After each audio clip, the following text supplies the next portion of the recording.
For the first time, education is starting to understand, like, we need to support teachers beyond just sending them to trainings.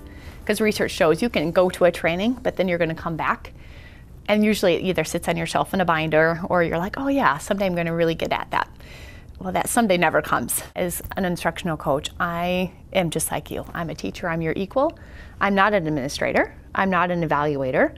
I'm a confidant. I'm someone that you can come to and say, hey, you know, I want to try something.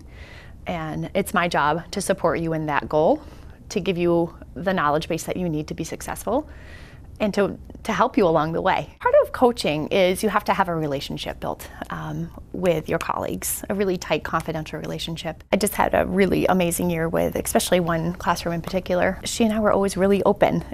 We focused on reading, and she had, gosh, I would say probably 75% of her class was either an ELL student or minority, and a lot of them were like significantly below grade level. We focused on like effective whole group instruction. So how do you like teach a really tight 10-minute mini lesson to your class?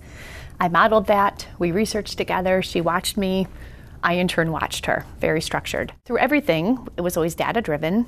I would model, and I would kind of give the teacher a format, like this is kind of how I do it, these are the steps, this is what I think about. She would watch me, and then I would watch her, and we would always go back to the same structure. And whenever I would give feedback, it's always based on structure and data, and it wasn't like, oh, you didn't smile enough. It was like, you know what, this part needs to be 1 minute, or this part needs to be a little bit tighter. How did you model that? Like, what text are you using? It's very specific.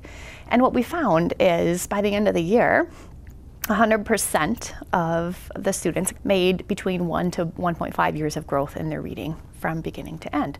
So we really did have the results to back it up. And the nice thing is, it's like what I taught her in that 1 year, she's got, you know, that she can carry on for her future classes. She doesn't need me to be in there necessarily doing the same heavy lifting. I can take what I did with her and go to a different classroom and replicate it. If you get really smart in your teaching, like that's going to benefit all kids, and it just rubs off on other teachers. Other teachers are like, oh, what is she doing in there that I could do in my room? And a lot of districts are now seeing, oh my gosh, this is the way to really move the needle and get teachers teaching at the very best of their ability.